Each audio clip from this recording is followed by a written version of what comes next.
Speak it up, holding on, Trigger, you've done it, you champion. Speak it up, wins, goes to the lead. John's going to take out the Dudley Justice, and that's Mr. Ali. It could be, he's fighting back. Oh, look at him. Speak it up, does it. Welcome everyone to Mobile Rolling. This is episode 11 of Series 1 and I'm Jim Jacques, this is Rocky Butterworth and hello, Rocky. mate. We've had a good session so far. We've only got this week and next week and then that'll end Series number 1. But who knows, we might be able to get Series 2 up and running later on. Hope it's been a bit of fun for those that have tuned in, mate, and had a bit of a look. I've had fun. Yeah, I've had a lot of fun doing it, and there's, you know, as I said, I'm not sure how many have been watching it, but the ones that do have made themselves known at the trots and have, you know, said that they've enjoyed it. So hopefully our fearless leader Max will get another few sponsors on board and we'll kick back in pretty quickly. So week that was, mate, Port Pirie Cup, and that was a pretty special win me chief, I reckon. Very good, yeah. Look, I think it's fair to say, and look, I interviewed Darren Billinger on the radio show on Mobile Rolling on Monday and asked him about it, and he tried to hide the fact that he was a bit disappointed that when he had the horse before, they took the horse from him. And the horse didn't fire when it was away from his stable. He's got the answers for the horse and training him and getting the best out of him.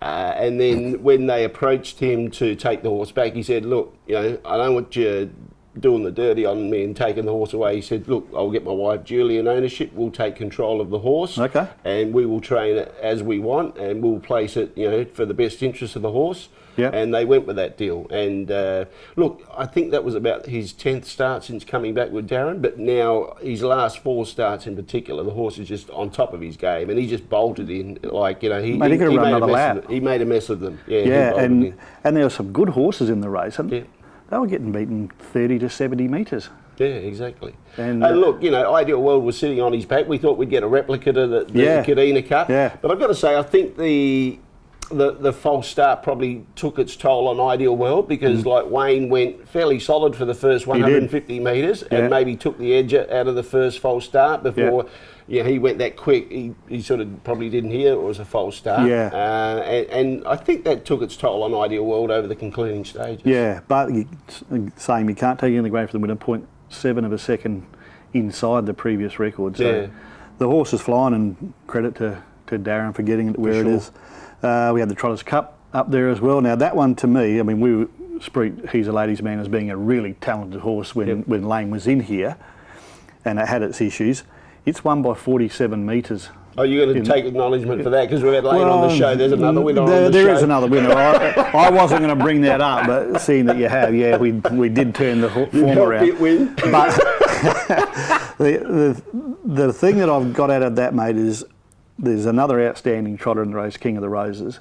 Started off 50, got beaten 47.5 metres. So, and the Cup had, I think, 6 in it. Those are the things that I think we really need to focus on to get better. Les, I'm sure, and David took King of the Roses there thinking, well, we're a chance only if He's a Ladies Man hasn't got good manners. Otherwise, they were racing for second. It ended up sitting 1 out, 1 back, but couldn't make a yard on He's a Ladies Man. So I don't know what the answer is with the trotting handicaps, but 50 metres behind in a Cup, to me, it's almost not fair to think you're driving there knowing that if things go, we can't possibly win. Look, and a lot came down to the driving tactics of Lane Johnson. I guess most of us felt that we knew that He's a Ladies Man was off the front by himself. We probably thought he'd be a little bit slow away, and those that are on the 20 metre handicap would be within 10 metres coming to the first turn, if not right on his back. But he moved away well, and Lane had it in his mindset to bowl along. That was his plan of attack. And he pulled the hood with a lap and a half to go and just started bowling along and rolling along. And, you know, basically he went 30-second quarters. And when you go 30-second quarters on a trotter in front, they can't possibly catch you. And before we quickly go to a break, we had the Derby as well. Peter Thompson, ex-Pirie boy, wins that with Plan C. But the things I like seeing, Bronte Giorgio has also improved Bubbles and Cheese back to almost the form it showed as a 2-year-old. So that was terrific, because I'm sure everyone was like me and thought, gee whiz, that horse has gone in 6 months. Gone from a good horse to way back in the pack. So he's done a terrific job with Bubbles and Cheese, I reckon, to get that back to where it is. She got pretty close on the line. She was making good ground on the inside. Yeah, too right. All right, we'll go to a quick break and we're back with part 2 of Ryan Hryhorec. Pronto United Finance provides a professional, friendly and personalised service, offering competitive consumer lending solutions for whatever your current lifestyle finance requirements may be. We offer secured and unsecured loans for all types of items and occasions, large or small. It might be for a car or motorbike, a boat, a jet ski or caravan, and even horse floats. It might even be for a holiday or wedding. Contact us today, get your pre-approval in place and your mind at ease. Pronto United Finance, putting your personal needs first. Well, last week we had one of the star drivers, trainer drivers in harness racing in South Australia here, Ryan Hryhorec, and we thought we'd get him back for part 2, back on Mobile Rolling. Ryan, welcome back. I thought we'd touch a little bit more on probably your association with your dad. I mean, obviously he taught you all the ropes. I mean, you went through the pony races and stuff like that. And one thing we want to talk about, looking at a footy right there, Port Power, that was before Port Power even called Port Power. You had a pony called Port Power. Yeah, they stole the rights off me, that's for sure. I should have bloody painted it. I had a little black and white pony that I used to drive at the trots, and because he was black and white and all Port Magpies at the time, before Port Adelaide Port Power come in, and we called him Port Power. He used to terrorise the streets at Globe Derby, so had a great time on him. Good learning experience. I mean, that was a big era when you were driving. Like, that was the ultimate era as far as the pony racing was concerned. Just about everyone that drove in the ponies went on to the standard. It was big at the time. There was a lot of big name drivers: David, Matthew Harding, Luke Alcorn, Simon Kittle, myself. And we all went through. So it was certainly strong at the time, for sure. Yeah. And what about your mum? Was always there watching you, and I know that your mum. Is it still happening? She used to record. She had a little book where she'd record every winner that you drove once you started driving in the standard breeds. Did Mum continue to do that? Yeah, so not only every winner, so every horse I drive. Every drive. What date it was, what meeting or where it finished. So. We should have got on to Mum for the record. Yeah, she'd have. She'd got her in. So if she pops something up and she sees a record, she might question it. She'll go back and have a look. But yeah, she's got everything. She's got you covered. But your mum's sort of one of your biggest fans. She's always been there for you all the time, hasn't she? Yeah, for sure. She's take me to meetings and everywhere we go. So she's been probably the #1 fan for sure. Yeah. And what about with Dad? Obviously, the passing of Dad was very sad for everyone. But I mean, he really showed. He gave you a lot of opportunities to learn about the craft, didn't he? Yeah. He was. One of my harshest critics, and he was very, very hard on me. But it's probably who I am today for it.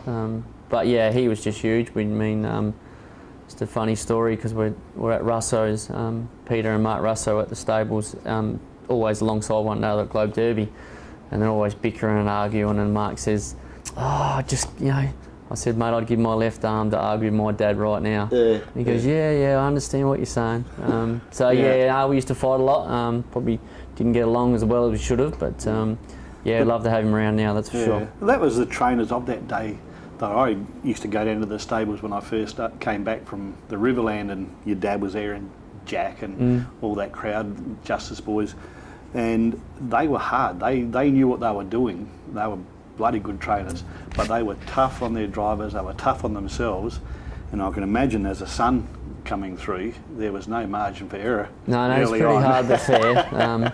It's always hard to take his driving on board, because he was never any good at it himself. I used to wind him up all the time, but he was a good man, that's for sure. Yeah. I was going to say, but he was always there for you, like he was hard on you, but he wanted to make you better at what you were doing, I think it was fair to say. Yeah, for sure, and that's what it was always about, for sure. Did you drive your first win at Cadena? So I had my first drive at Cadena, which was a horse called Scotch Mint, and was 3 defence and followed Jeffrey Webster the whole way. I thought, that'll do me, can't go too much wrong there. Might have run 3rd or 4th. And then went all the way to Franklin Harbour for my first winner. Oh, did you? Which relation stems back to Frank Borg. He actually owned a horse called James Collin, who was trained by Murray West. So we went all the way up there with Luke Alcorn, drove King Meadow, and King Meadow was one of Murray's as well. Yeah. We had to carry him out of the bar after the last to get him home. But, did he win or not? Yeah. So you're celebrating? Yeah, celebrating, so that was a good win. So long way home, long way there, but around the old footy oval with the water pipe as a running rail. So, I know. For a young kid, that must be pretty stressful, really, and anxious to get out in such a tight track and seeing what was a running I mean, those days we used to do sort of Whyalla in the afternoon and fly from Whyalla to Port Pirie and then drive the car from Port Pirie to Globe Derby for the Saturday night meetings. So, yeah, it was pretty full on those days. Yeah. Lots of different meetings. Yeah. And what about the future, mate? Are you just going to keep going along the way that you're going and train your 100 winners, I guess it is, from time to time? So do you ever think about where am I going personally? What are my goals? Or is it just purely and simply that's my living and that's what I have to do? I have to be good at it? Yeah, really happy just to keep chipping away, and obviously would be really nice to find a really nice horse, which is probably what we strive for every day we get up. Yeah. A couple of 2-year-olds and trying to find a nice one rather than sort of buy someone's average one and trying to make it better, you know. So, but look, I mean, yeah, just happy just making wages and making a good living. It's a great lifestyle. I love it. Just love getting. I don't. There's not a day I wake up in the morning and go, got to go to work or got to do this tomorrow. I just love it. You walk out your backyard and there's your workplace. Yeah, exactly. Pretty and nice. They say you love your job as you don't work a day in your life, and I really believe that. So, yeah, look, it would be nice to have a really nice horse that we could take somewhere down the track. But just happy doing our best job that we can for our owners and getting some winners. We spoke last week about some of your major wins. One also that stems to mind, which we didn't touch on, the Mildura Guineas. Yeah. You won virtually by the length of the straight there one year. What was that horse called again? Glenferrie Bunter. Glenferrie Bunter, yeah. Yeah, huge. I mean, we just watch some replays time and time again and think, wow. And I'm a great believer in you don't realise how good the horse was until they're gone. Yep. And he's probably one of them. I mean, he just, how explosive he was, and the job he done, like you said, at Guineas was just amazing. And he done a super job for us at that time. Yeah. But you were pretty lucky along the way too, mate. You had numerous horses that won 10 to 15, 20 races for you. In quite a short space of time. It wasn't like over an 8-year career. They came into the stable and just started winning, didn't they? There was a lot of those. Sort of harder and harder to find, or I can't seem to do as good a job with them now as I can with them back in then, but they are hard to find. Yeah. I suppose it's all about whether you gel with a horse, whether you make a difference or not. I mean, there's some horses that you had, like especially with Paul Brumby, their form was atrocious. Yeah. They were just nothing, but then you turn them into something, you know what I mean? And I'm Princess Sophie, I suppose, wasn't in that same category in the sense that, well, had she raced before you? No. But anyway, I mean, but what I'm trying to say is I've noticed some horses you've had, their form has just been sad, but you've had success with them, and that's got to be a thrill for you in itself. Yeah, you get a bit of a kick out of it, horses that probably haven't got much ability and do a good job with them. I mean, Jakara's Ace, I think he won 10 or 12 races, he got $1,000, his form was terrible, even when I looked at it. Said to Paul, his form's ordinary, and he had spreaders on, and, so sometimes you just got to back your judgment and just have a go. And I think the key to it is to just try and work it out quick. Yeah. If they're not going to do a job, well, you just got to move them on, cut your losses, and go to the next one. I think that's the key. Right. The longer you keep them, whether you just keep getting deeper into the hole. So. Well, you find yourself spending far too much time on just to prove a point, getting that horse to win one race, where you've got 20 others in the stable that might win 5 or 6, but and Paul's really great with that. I mean, there's been a couple of times that I went to him and, I think maybe we should move this horse on. He said, no, we'll give it a bit longer and then it'll come out and do a good job. He's really patient and just lets me do my job. And, it's just a great working relationship for sure.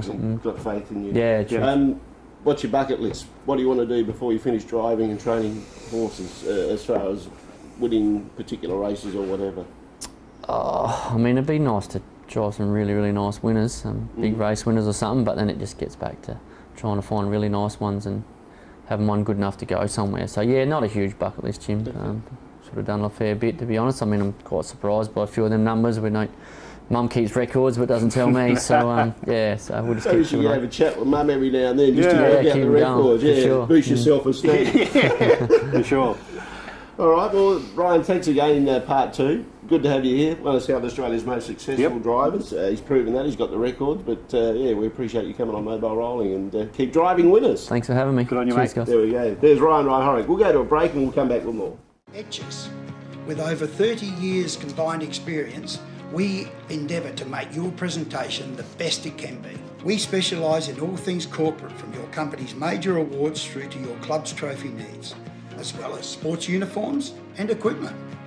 Our giftware range is second to none, which you can view on eBay. All you do is just type in Etches. Etches is proud to be your one-stop shop, making everything a whole lot easier for you.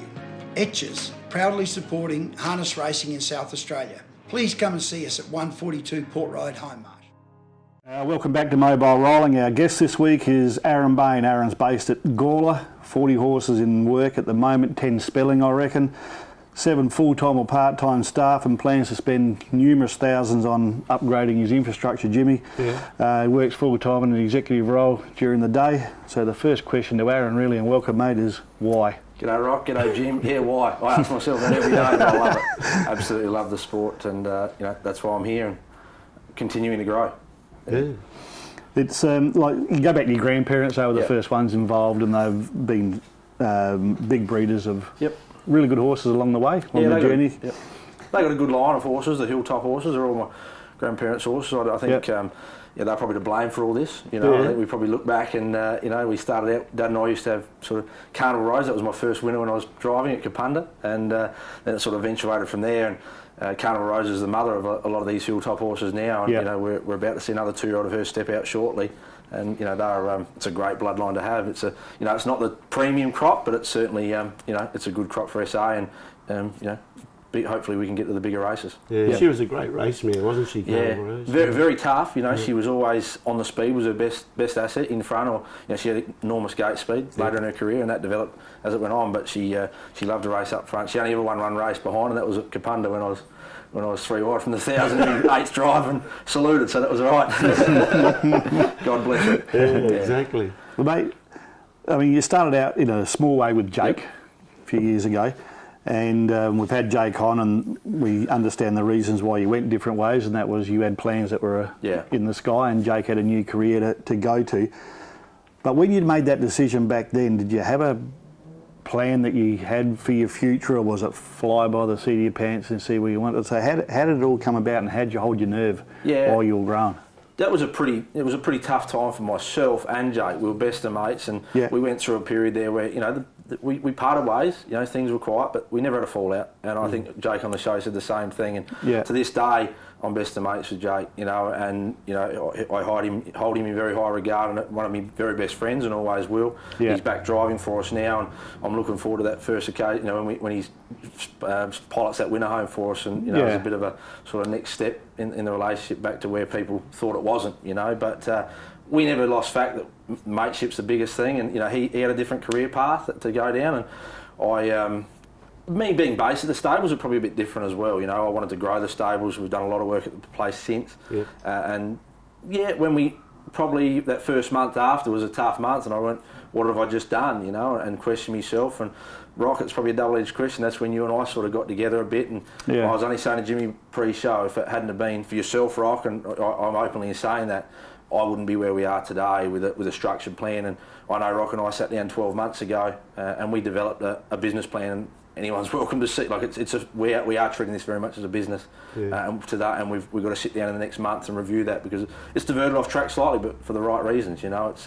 It's growing, and that's the plan I set out to achieve. And I want to get to the top, and to do that, slow steps. And it's that's the plan we've got in place. This is a 10+ year plan for me and the stable and the business. Kudos to you, Rocky, as well. There you go. Aaron just told you've helped out. Did you have to pull him into shape much, or what happened? No, look, it's a mutual pat on the back society at the minute. But the thing was, when he asked me to come and be involved, I'm no genius with this sort of stuff, but my background is finance, so you can call the horse whatever you want. If it doesn't make money, I'm not really that much interested. And that's the way that the business had to be structured. He had to become more ruthless. He had to get the right staff in place and trust those staff, because he works full time. And if you're going to grow to where he is now with 40 horses in work and nicking off to work for 9 hours a day with his job, that was never going to work. And if you're going to bring horses into the stable that cost $3,000 and you're only getting 70% of the prize money because you're leasing the horse, by the time it gets to the racetrack, you're $4,000 or $5,000 behind. Now prize money is not big enough to say, well, I'll make that up.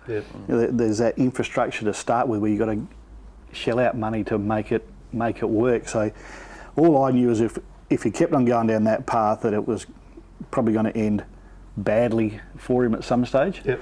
So all I've done, mate, and I don't take any credit at all. All I've done is hopefully taught him that you get to places by planning. You get there by making sure that you do things one step at a time, and you understand where your assets are, and that his assets are his ability to find a good horse, his ability to listen, and his ability to treat his staff really well, and he's doing that. So, and that just on that, Jimmy, that's probably helped me.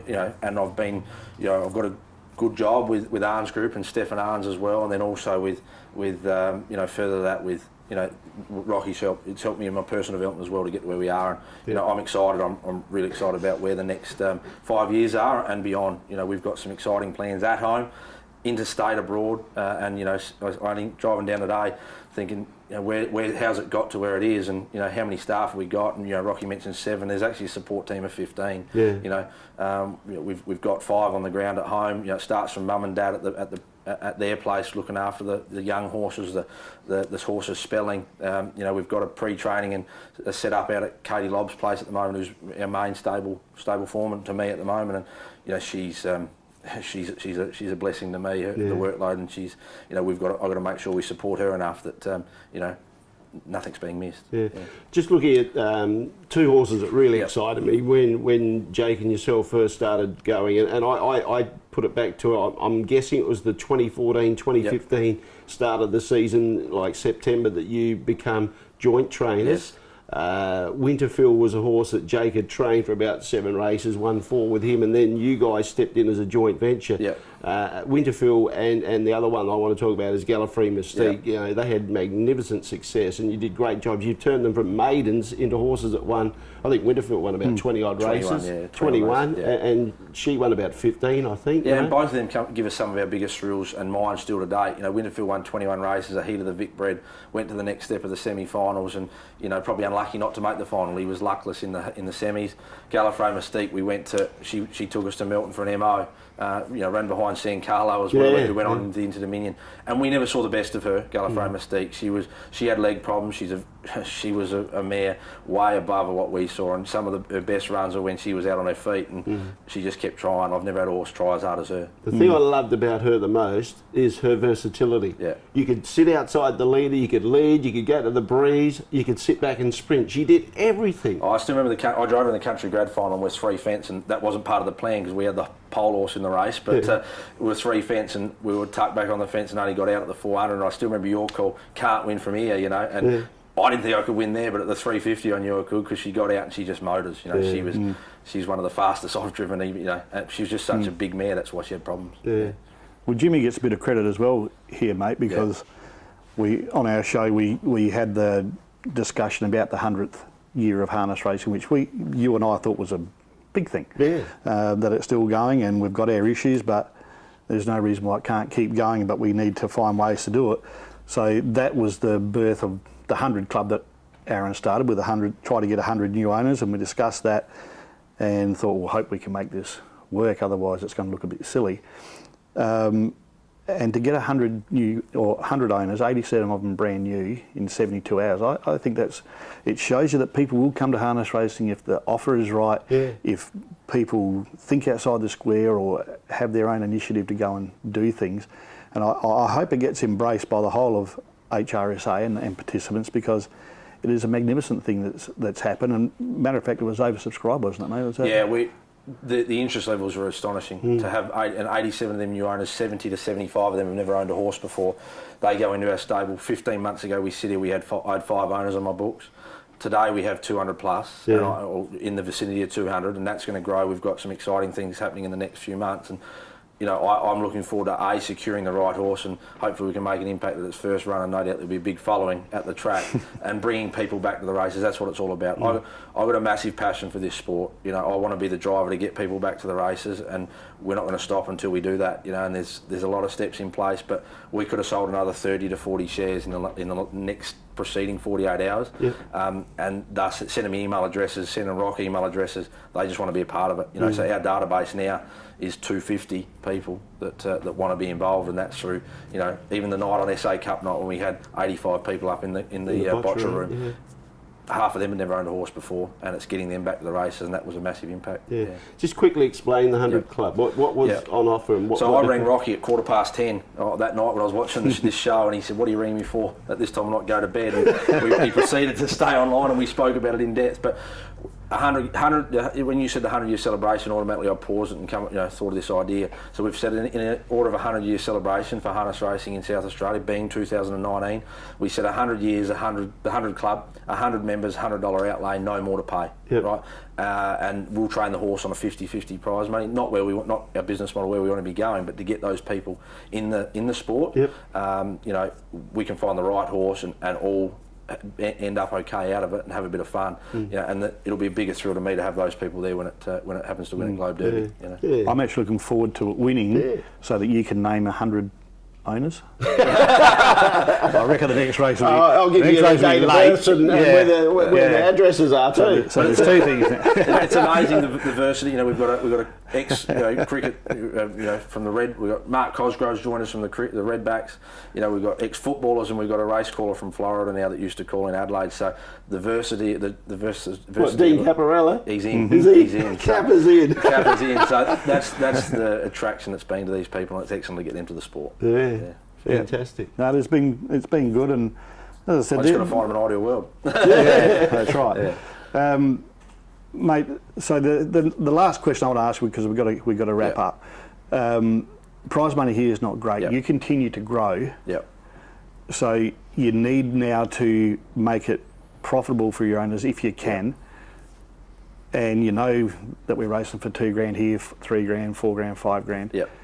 What's your plan for that? Why are you still so enthusiastic about getting new owners in with that kind of... Yeah, massive issue, but I like to stay positive about it. This is our base. SA is our base. I think I went on air on Chris Barsby's show 6 months ago or more, and we took Ideal World to Queensland. We've just had recently Genevieve join us today from New Zealand to grow that team of staff as well, and for that, to allow Katie to travel with the horses. We plan to, we want to get through the Mildura Cup Carnival with Ideal World. That's where he said next. It's a big ambition, but it's not. We're not going there thinking we can win the race. We're doing it for his development as a horse to take him to that next level. He obviously relishes off that high speed, and he needs that competition. So we want to do that to then travel with him. Probably go back to Queensland with the likes of him, Ideal World, Hilltop somewhere will go. Melody's daughter for the course. Those sort of horses for the band racing.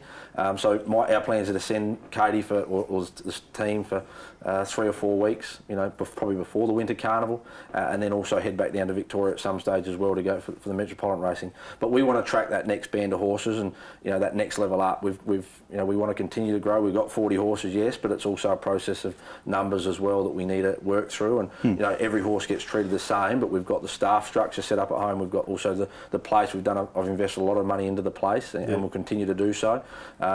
Without the support of the staff we have around us, none of this is possible.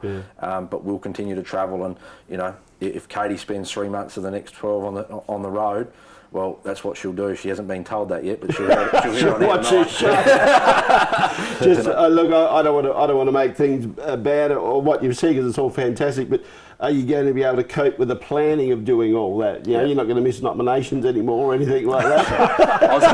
We've gone through the whole show, and I thought I'd got through. That was one of the lowest times in my training career, and looking back the way he went to the Cadena Cup, he may well have won it, but not meant to be. Was the Cadena Cup the silver lining?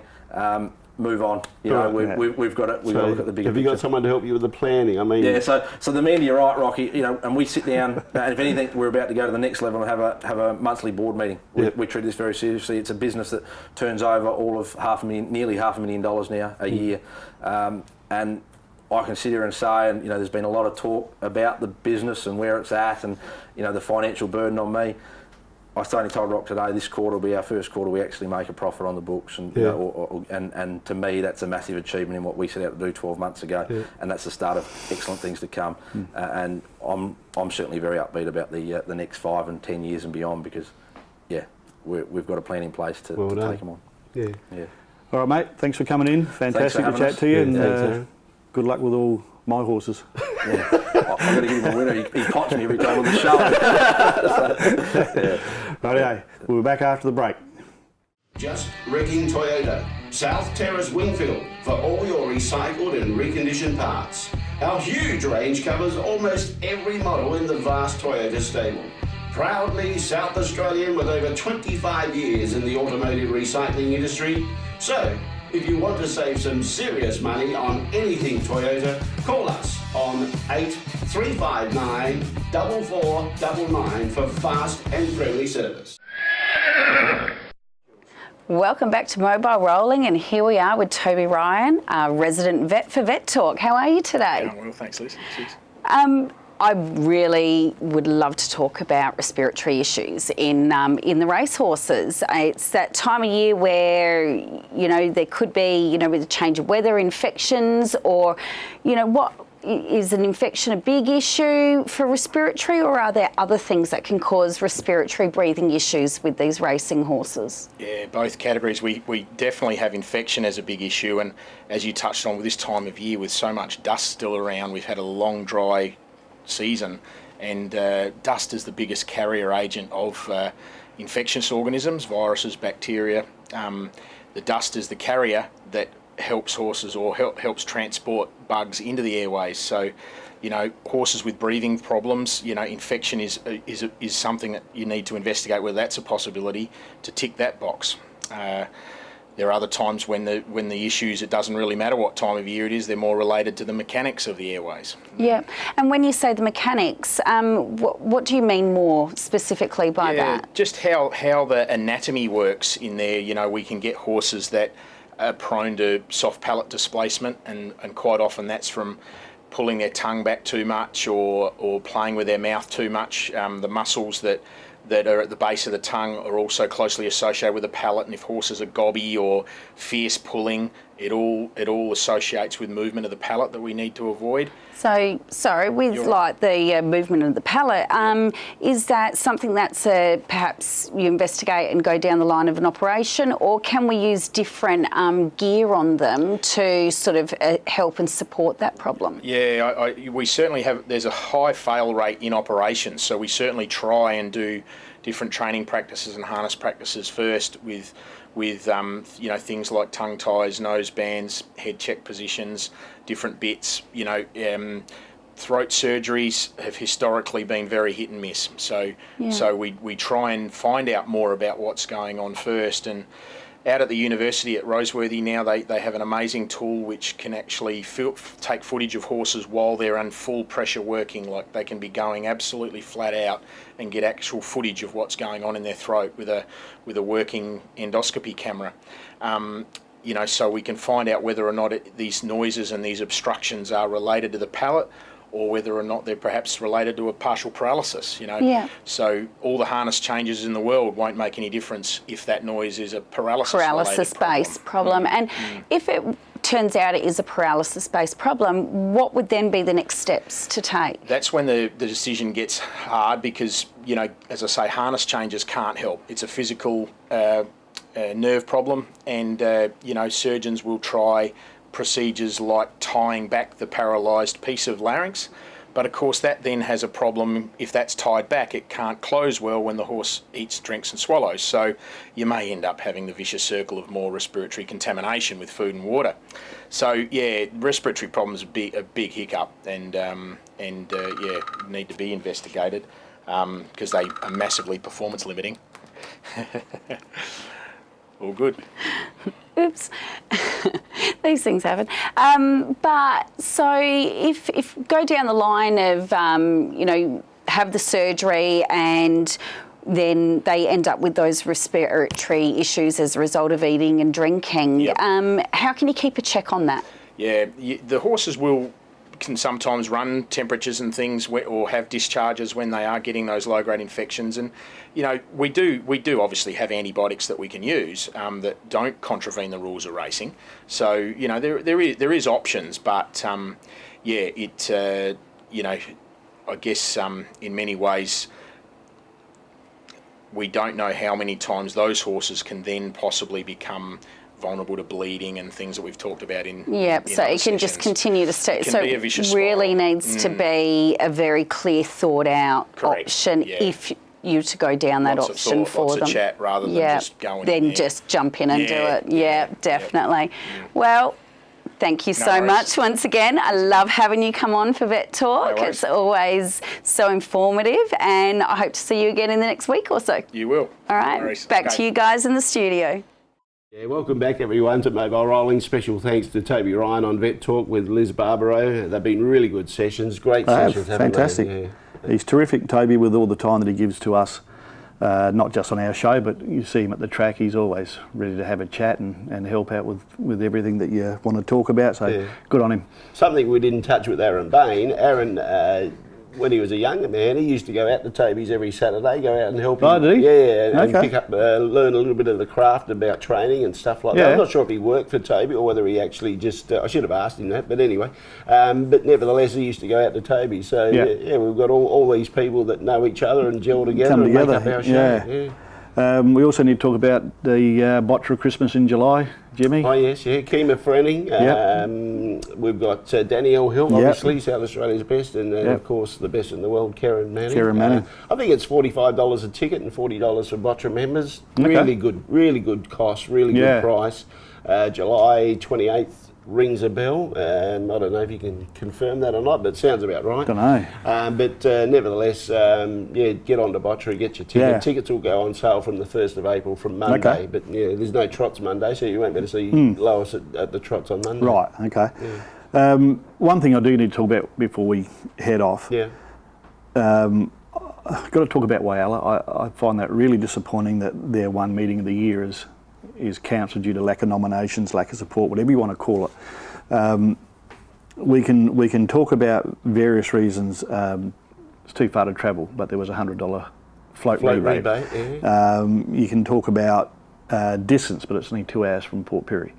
And you can talk that it was a twilight meeting and you're going to get home late, but it's only once that you've got to do it.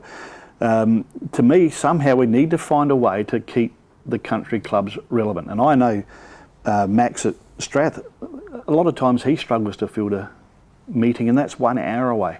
And Victor Harbour at Christmas time, it's fabulous down there, and it's a novelty, and we should want to embrace it and go down there and have there's a crowd strong and fields there as well. and big crowds. So I don't know what the answers are, mate, but to me we need to pull in the same direction here, and instead of finding the reasons why we can't go to these meetings, find a reason to go.